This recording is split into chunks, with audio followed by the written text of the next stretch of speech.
Hello, money, money, money. What's up? Who's there? Say hello. Let me know what's going on.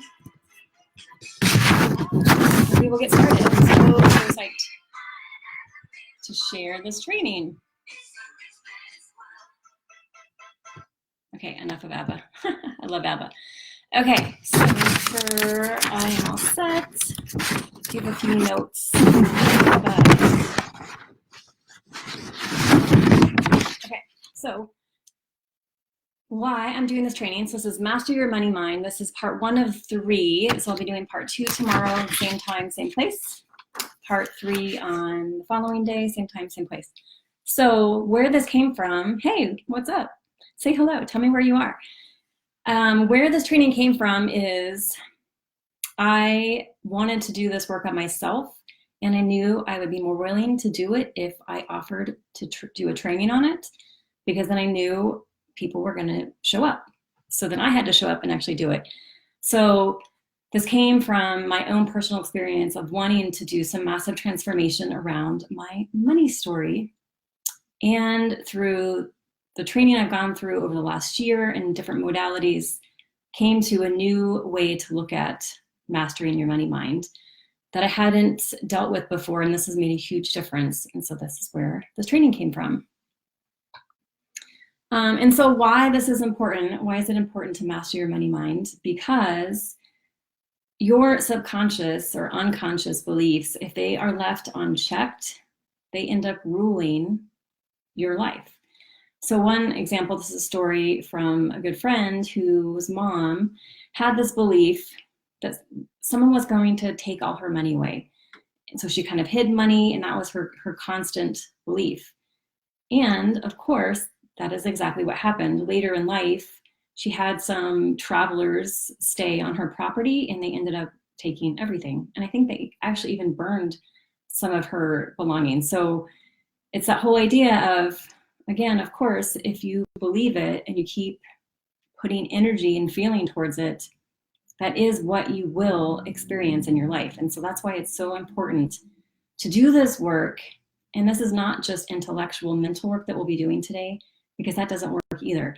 Just saying, okay, well, I'll just think differently or I'll change that belief. It doesn't work. And so what we're doing today is going to do that healing on a much deeper level to really transmute those old beliefs and agreements. So that is where we are going.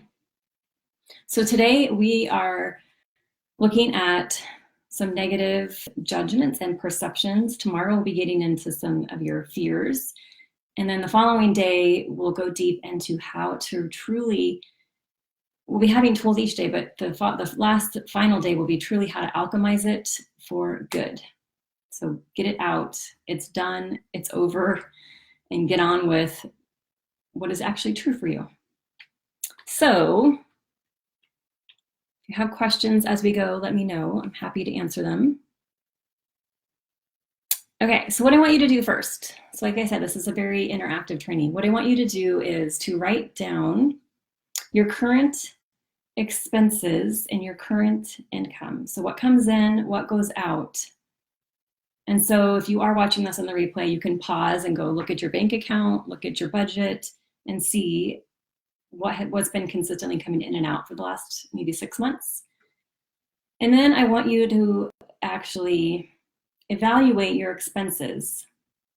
And I want you to think about, do your expenses align with your values? So where does the majority of your money go? And does it go in a place that's aligned with what you value? So if you value travel, are you dedicating money to travel? If you value investments, are you and that could just not only investments in maybe retirement, but investments in your education, investments in your training, investments in your home. So whatever it is. Okay, so once you have everything written down, all your expenses, all your income, I want you to look at your expenses. So think about your bills. What are the bills that you pay every month? And I want you to consider, as you look over them, what negative judgments come up about your bills. So what kind of chatter comes up? Is there any talk of, Why is that so expensive? Why am I paying so much for that? I wish I didn't have to pay that. And then take it to the next level. Look at any debts that you might have. So whether that's credit card debt, education debt, any larger portions of debt. And then again, I want you to explore, what are your negative judgments and perceptions about debt? So again, what's the little chatter? So do you hear a voice that says, that's so irresponsible of you? I can't believe you have that much debt. How foolish of you. You need to work harder, whatever the little, either like the bully that's like, you need to work harder and take care of that, or the shamer that's like, I can't believe you, you're so foolish, you're so irresponsible. Let those voices have a say. And this is where we're going to start to go deeper. So get all the voices out. It's like bringing them out, like it's like a concert, right? They're all like the cacophony of your negativity. Hey, Deborah, what's up? So I'm talking about the cacophony of your negative voices and criticisms, that we're inviting them to come out and play so that we can see what they need to tell us, right? So what you might have missed if you're just getting on is, and if you want to do this on the replay or afterwards, is to look at your expenses and ask yourself, do they align with your values? And then look at your income. And then I want you to explore your bills and your debts. And then this is where the negative judgmental projections come in. So what are the negative judgments and projections about, or criticisms more, it's a better word, about your bills and about your debts? And so that's where we're inviting, maybe the bully comes out and says, I can't believe you have that much debt. Or maybe the critic comes out and says, why are you paying so much for this and this and this, or whatever it is. So judging what you spent your money on. So that's the first part, is just getting them all out, letting them come all out and play with you, even though they're not very nice players. But so once you have all the voices out, this is where we're going to start to go deeper. What I want you to think now is pick the loudest voice. So is it, you're so foolish, you're so irresponsible, you're not smart enough, good enough, that's why you have so much debt, or whatever it is. Pick the strongest bully, basically. And I want you to take whatever that statement is. So if it's, you're so foolish, you're so irresponsible, I want you to go, now we're going to start to go deep, because it's one thing to say, yeah, this is what this voice says, but it's way more powerful and transformative to dig in to it so that we can get to the root of it, so we can pull it out. So I have some questions. The first one is, what do you make it mean? So that voice that says you're so responsible, what do you make it mean? It's the first one. And then I want you to explore, because all of this stuff, ultimately, they're all lies, right? So what do you make it mean is the first one. What does this thought, statement say about what you are afraid of? So is that, there's a piece of that statement that might be protecting you. So that's where you want to explore. Okay, so what does this mean that I'm afraid of? And then even deeper, what does it say that you might be running away from? So again, there's some fear happening. And then I want you to explore, so that judgment or that thought or that statement, how is that related to the stories you heard growing up? So what was the kind of main conversations around money, work, worth, wealth in the family? And does that judgment or projection or perception have its roots in your family? Hey, Jen, so psyched to have you here. So explore where in your, like what happened, what was your story in your family around money, scarcity, debt, bills, and more. There's always usually in every family some negative judgment or thoughts around bills. So the story is the first part, and now I want you to go even deeper. So it's not just the stories that you heard about money, about wealth, about debt. Like maybe it was not okay to have debt. For me, I felt that was a big thing. I didn't want to take out loans for college because I didn't want to have debt. I was terrified of debt. So once you think about the stories you heard, then think about what you started to believe. And what were the beliefs maybe you took on from your parents, and your parents may have taken on from their parents. What were the beliefs that you took on about money and about wealth, about work, about debt, and about bills? Does that make sense? So this is where we get to have more fun. So take the strongest belief, whatever it is. If it's irresponsible to have debt, or you're not smart enough to be successful, or you have to work really hard to make money, whatever it is, I want you to take the strongest one, the one that really like it's been with you and you've done a lot of work maybe, and you know it's not true, but it still sticks to you. So take that belief. And we're going to take some of the questions from Byron Katie's work. So the first question is it true? So is it true that it's irresponsible to have debt? Well, I would say no, it's not, because most people have debt if they own a house, or usually to support education, you go into debt. Even to start a business, you go into debt. Anyway, that's my own thing. But for you, I want you to ask yourself, whatever your strongest negative statement is, ask yourself, is it true?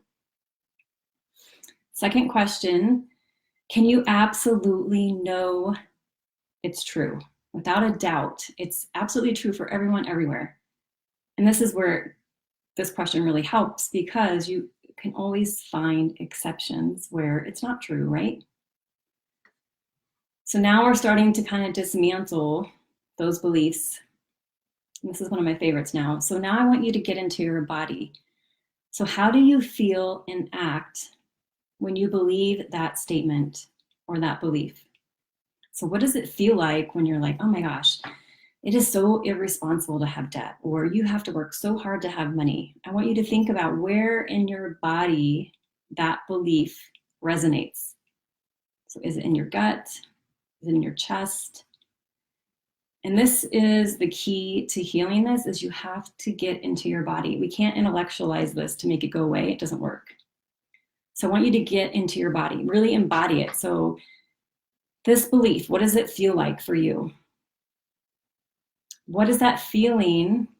So if it's constriction in your chest, or tightness in your guts or your stomach, what does that feeling make available for you? So maybe it makes you shut down. Maybe it makes you withdraw. Maybe it makes you feel like now you're protected because you're going within, right? And then I want you to think about, you're not any good with money, so I might as well not even try.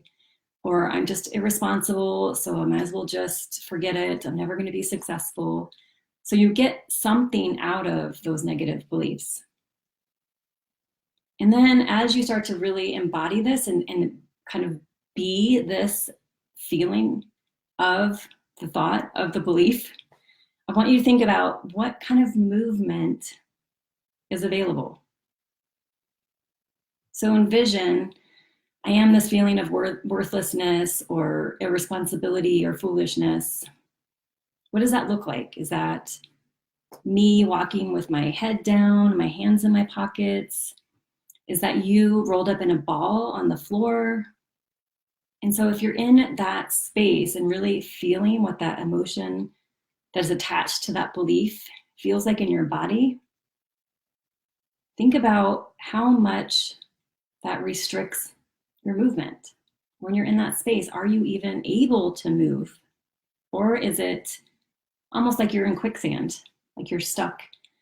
And that usually is what happens with these negative beliefs. We get so stuck and entrenched in them. It's like we're in quicksand, because we start digging even deeper. What else, what other ways am I worthless? What other ways am I irresponsible? And instead of digging ourselves out, we dig ourselves in. Does that make sense? So I want you to really take this on to see the power that this belief has. And I also want you to, we're talking sort of about getting it into your body. I want you to think about, what are the voices that you hear? This thing, if we made this thing a person, what do they say? Are they the bully? Are they the critic? Are they the whiner? Are they the victim that's like, oh, it never works out for me, poor me? And then the energy that belief creates within you. Is there energy? Is it low energy? Is it restrictive, inhibitive? inhibitive? Is it draining energy? So I want you to keep that sensation, because we're going to work through this, but we're going to go another layer first so that we can start to like build the momentum of this thing that we're creating so that we can destroy it, basically. So now you have your persona of this thing, of this thought, of what it feels like in your body, the energy it holds, the movements that it is not able to make, or the tiny movements it is making. And even if you want to think about a name for it. So hold on to that. Hey, Valentina, what's up? So now we're going to go one layer deeper. So that was your current budget, your current expenses. So now I want you to think about your ideal budget. And this isn't probable budget. This is like what would be an amazing budget. So I think this is where I kind of get stuck, where I'm like, well, you know, I could expend more here, spend more there. But really, if you think about your soul desires, what would you want to play with instead of spend, right? So I want you to write down, because you have now, if you started with me, you have your current, what currently is coming in, what's currently going out. Now I want you to think about what would be amazing to have coming in and what would be amazing to have go out. So knowing the more that comes in, the more that goes out, right? So maybe now you're able to give in a bigger way. Maybe now you're able to travel in a bigger way, whatever it is. But I want you to really be expansive in this and playful in this. And then we're going to get into deeper levels, but I want you to think about, based on where you are, where do you want to be? And again, not, oh, it'd be possible maybe to make a couple thousand more a month. I want you to think big, like so big that it's kind of like, oh my gosh, what would I even do with that much money? And that's what we're going to get into next, is those judgments that come up when we think about our ideal budget. And we're going to do the same thing we did before with our current bills and debts, is we're going to get into the bully and the critic and see how those try to even stop us from dreaming at all, right? So if you want to post a number, don't be afraid of what your ideal budget would be. I'm probably going to tell you it's too low, or to add a 0, because we tend to be a little bit constrictive in what we even allow ourselves to dream of, which is crazy, right? This is why this work is so important. So if you feel brave enough to put a number, go ahead and put it in the comments. Okay, so whatever your number is for your amazing, playful, wonderful budget, and it's not even a budget, it's what comes in and what goes out. I don't like the word budget that much, but the money that's coming in, ideally, the money that's going out, ideally. So now we're going to get into, what are the voices again? So what are the judgments about your ideal budget?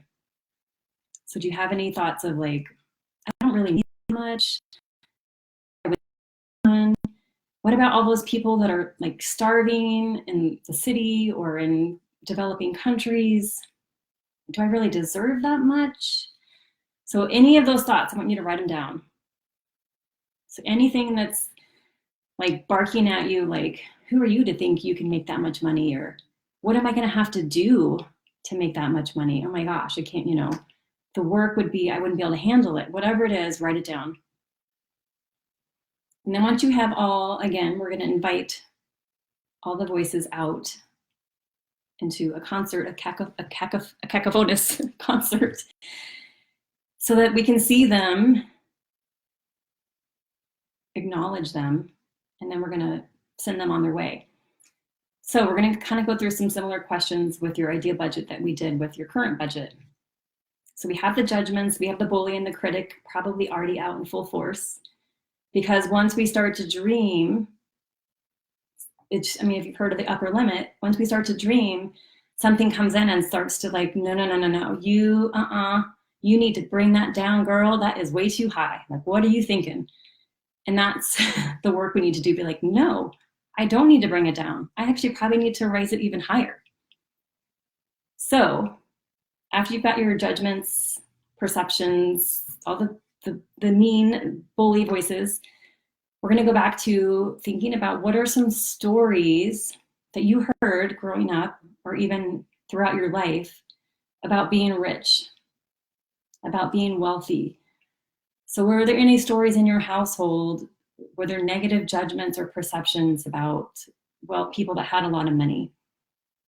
Even maybe even just for you. Like for me, when I decided to go to grad school, I was looking at private schools. I had a lot of resistance because I grew up in public schools. I went to a public university, and I had to go work around like, why do I need to go to a private university? Like I wasn't allowed because I wasn't from a higher class. So again, it wasn't something that maybe consciously I knew, but I knew I felt uncomfortable walking around campus. Like, who am I to think I can go here? Which is crazy. You can go anywhere, right? So that's why it's so important to start to get all this dirt out. So write down your stories about, if you have any negative stories, judgments about being rich or what it would take for you to be rich. So if you're like, I couldn't handle being in the limelight. I couldn't handle my, people wanting money from me. I couldn't handle my family because then they would all think something's wrong because now I'm wealthy, whatever it is. And now we're going to go again deeper. So take the biggest, most powerful negative judgment, whether it's like, who am I to be rich, or I'm not good enough to be rich, I don't want to work that hard, whatever it is, the strongest negative statement. We're going to start to excavate it. So what do you make it mean? And what does it say about you that you're afraid of? So is there some fear of being in the spotlight? Is there some fear of losing it all if you get it all? What does it say about what you're running away from? So are you running away from being in your power, being in the spotlight, owning that you have desires that are beyond your current desires? And so as you start to think about all these things, now again, I want you to think about from the stories, either that you created yourself from your childhood or you heard from your family, what beliefs did you associate with those stories? So only certain people can be rich. You have to be born into it. You have to work really hard for it, whatever it is. And again, take the strongest one, and we're actually going to, again, throw it out. So the strongest belief that you have, I want you to ask yourself again, we'll go through 3 questions. Is it true? Is it true that you have to work hard for your money? No. Because if you think about some of the hardest workers in the world are usually the least paid workers. They're not the wealthiest workers. Second question, can you absolutely know that it's true? So this is where you want to look for evidence that it's not true. And there are countless examples of this not being true, right? Countless examples of people being born into poverty and now being wealthy. Countless examples of people dropping out of school and running multi-billion-dollar companies.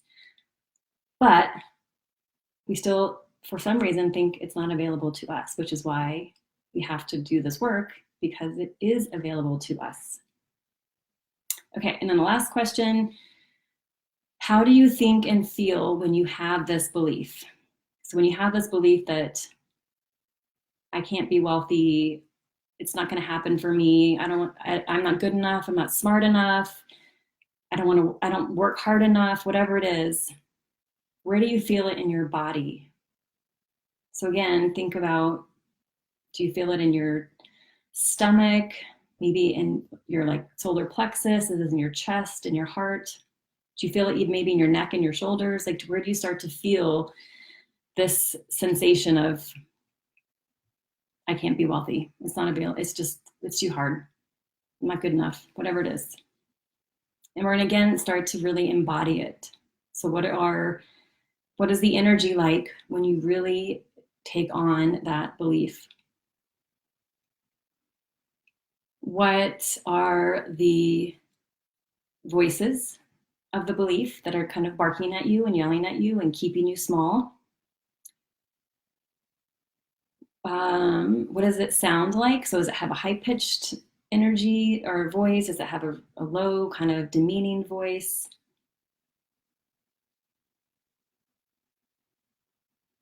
And what do you get out of having this thought, this belief, this thing that you feel in your body? What do you get out of it? So if I believe I'm not good enough to be wealthy, well then maybe what I get out of it is I don't have to work that hard because it's never going to happen for me. So I might as well just, do whatever. It doesn't matter. Maybe the other possibility is you get to stay safe, meaning you won't upset your family because maybe now if you're wealthy, they won't like you, you believe, which is probably not true. Or maybe you think I won't have any friends because my friends will all be fake because they'll all just want to be with me because I have money. So there's something you're getting out of not having what you want that you also need to explore. And then again, what is the energy like? So the energy of the negative voice saying you're not good enough, what is that energy like? What does that feel like as far as can you move when you are really embodying that feeling? Is it restrictive, inhibitive? Is it draining? So see where you can feel that in your body. And now we're going to start to strip all that garbage away. So what I want you to do is take your strongest belief from the first part of the training, which was your negative belief around your bills or debt. And then the second part, your negative belief around being wealthy and having more than enough money. Take those two beliefs. And I want you to think about, we're going to put this into a being. So who do these judgments represent? Maybe it's someone from your childhood. Maybe it's an amalgamation of people from your childhood. Maybe it takes on aspects of different people, maybe not just from your childhood, maybe from your adulthood as well, like people you've interacted with. And then I want you, as you're starting to visualize these people, think about what was going on for them that had them believe this. So this story or belief about there's not enough, it's irresponsible to have debt, you have to be lucky or smart or whatever, fill in the blank in order to be rich. Think about how long they've been passing that story and belief from generation to generation. This is what really hit me. My mom said recently something about 30 years of struggle, and I was like, holy crap, this has got to stop. This has got to stop now. And so think about, for you, what is that belief that's been carried around for generation to generation? And ask yourself, do you still want to carry this on? Do you want to pass this on? Hopefully you don't, which is what we're doing this work for, so that we could stop this. So once you have this being that represents your negative beliefs about money and wealth and debt and bills, I want you to give them a name. So if you have this negative belief, it's mostly around, if you're wealthy, you'll be that's greedy to be wealthy. So you could have like greedy Gilda. Or if you have this belief that was passed on to you that it's better to like not spend a lot of money and kind of live, with, less than what you really want. So you could be like frugal Frida. That's the other one I thought of. Or maybe it's just negative Nancy, or it could be negative Ned. They don't have to all be women, but so that little voice that's just negative about everything. Who do you think you are? Whatever it is. So give that amalgamation of all the people that have contributed to this belief in this story, and give them a name, because we want to release them, because we're not going to carry on this belief anymore at all. So this is the best part. So what I want you to think about now that you have this being, and you know what that feels like when you are that being, when you are frugal Frida or negative Nancy or whatever it is, when you take on that identity, you know what it feels like in your body, you know the voice that it has, you know that the energy that it has, you know the limited sort of range of motion that it provides you. So now I want you to think about, who would you be without those negative judgments and perceptions? So if you release all of this, who would you be? So I want you to think about the strongest belief that you had that was negative. And this also ties back to Byron Katie's work, is I want you to turn it around and find 3 genuine examples of how the new truth, so when you turn it around, you're creating a new truth, right? And I want you to find 3 examples of where that new truth is actually truer than the old belief.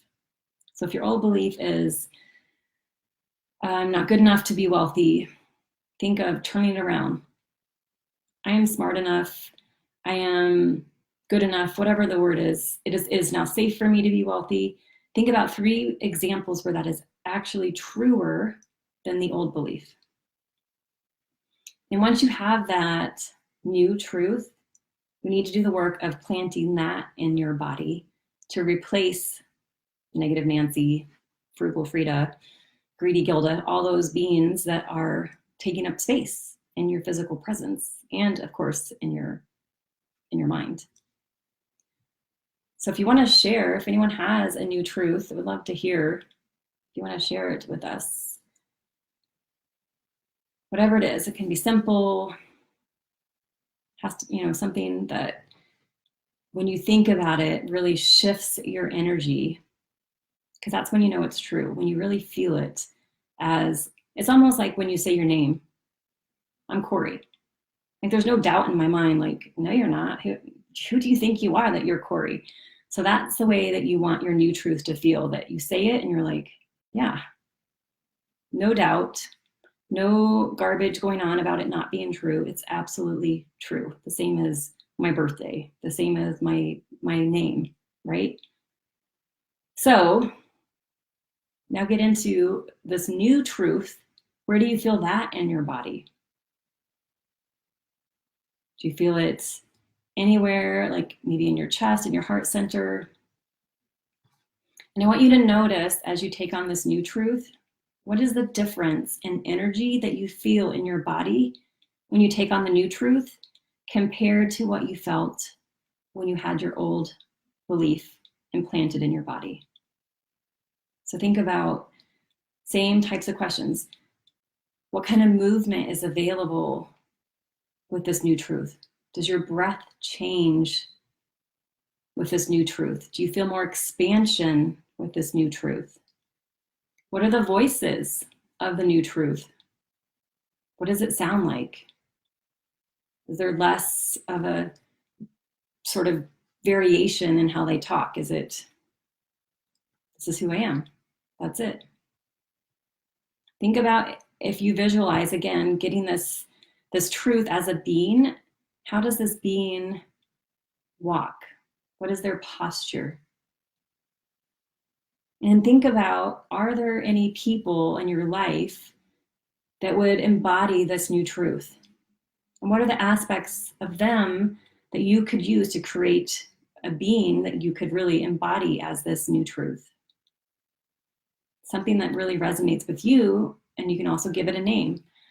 So maybe expansive Elvira, I don't know. Something that really resonates with you. It's all, and again, you want it to resonate the same way as your name. So your name, there's no emotional attachment that whether it's true, whether it's not, whether you have to prove it, whether you don't, it just is, right? And so that's where you want to get with this new truth. Does that make sense? Are there any questions? I'm sorry, I've been going on and on and on. Any questions so far? Okay, so I would love to hear if you all would share with me any new realizations, any new insights, or if you want to share the names of your bully, critic, and the name of your queen, whatever being that you want to associate with this being of truth.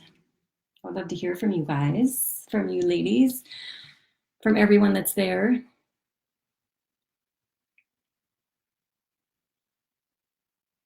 I don't see any comments. I'm not sure if I'm missing any, but if I am, let's see. Don't see. Oh my gosh. Hi, I just realized there's comments. I didn't see them. Okay, Deborah, sweet, 10,000 each month as a starting point, right? And beyond, because our ability to earn and receive is unlimited. Awesome, Valentina. Rich people were not considered smart enough. They were entitled. Wow. It's idiotic to want money because there are higher purposes in life. Holy crap, right? Right. So that whole idea of that it's not holy to be materialistic or it's not holy to want money. But you think about some of the world's religious leaders, they're probably some of the wealthiest people in the world. Hi, Krisiak. How's it going? Okay, Deborah's new truth. I am worth charging for my coaching and my advice because I give of myself and I give value and something worth knowing to people I help. Yes, absolutely. So, Deborah, I would say that until it resonates with you saying, I'm Deb. Like that's a level of true belief of that's who I am. That's what I do. That's what I'm about. Okay, so here is my homework for you all.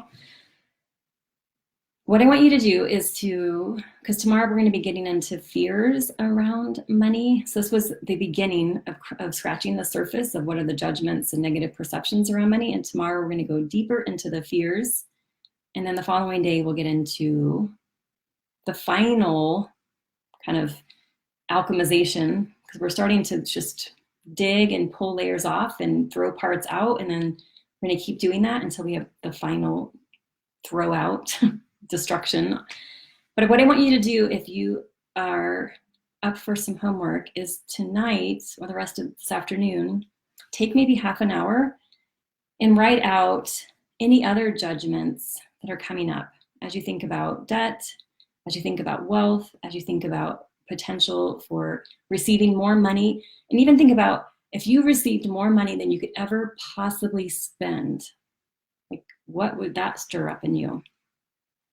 And then I want you to actually play around with this embodiment.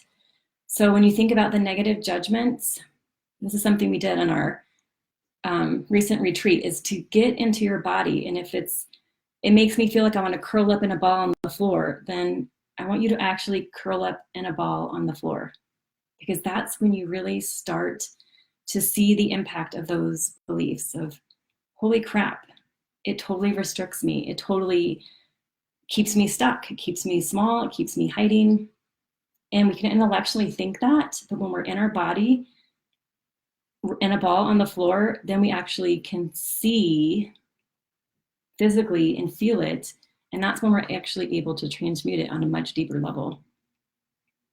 So that's the first part. And then I want you to get into the second part. So if you're in a ball on the floor, then start to bring up your truth, and then notice how your body wants to shift as you stand perhaps in your truth. Maybe it's not standing, but as you shift from the lie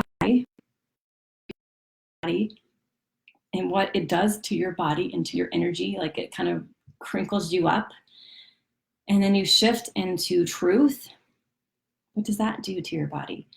Does that allow you to expand? Does that make your shoulders go back and your head come up? Does it slow your breath? Notice the difference in energy between the two beliefs, as well as the physical embodiment of the two beliefs. So this is how actually you heal trauma, is in the body. Trauma is stored in the body. And so you can't intellectualize yourself out of trauma. You can't just say affirmations and write it out and it's going to be fine. I dealt with all my issues. You have to really get into your body to release the trauma that is stored in your body. So that's why I did a workshop recently. We did a lot of work in the body before we did anything with the mind, because the mind is a saboteur and it won't allow for as much healing as when we get into the body. Okay. Any questions? So one thing, my final thoughts, if you all are thinking of other questions, is I heard on, I believe it was NPR this weekend, where they found pretty much acres of diamonds. Acres, I mean, just tons of diamonds. But it's super, super deep in the earth. And it just made me think about that's what we're doing. We are full of diamonds. That's, I mean, everywhere in our body are diamonds, but they're buried and buried and buried under layers of lies, generational agreements, everything. It's buried. And so we have to be the ones that are willing to excavate and extract the diamonds so they don't stay hidden within us forever. Because within this work of uncovering all the dirt, that's where you find the diamonds. And that's when you really get to be the fullest expression of you, which is a diamond. Okay, not seeing other questions. So tomorrow I'll be back at 2. Oh, yay, sorry. There are questions. Oh, why I'm not seeing comments. Yes, Deb, the body work is essential, yet hard to justify as a solution, right? Well, so it's funny, in my workshop, I didn't offer it as an option. That's what we're doing. We're doing body work before we do mind work, not the other way around. Because I used to always do mind workshops. And then there's not really, you kind of do the same cycle, like, well, I kind of fixed it, but then I go back. And so accessing it through the body allows transmutation on a much deeper level to the point where it can really be done, which is the goal. Okay, hey James, I didn't see you there. Nice to see you.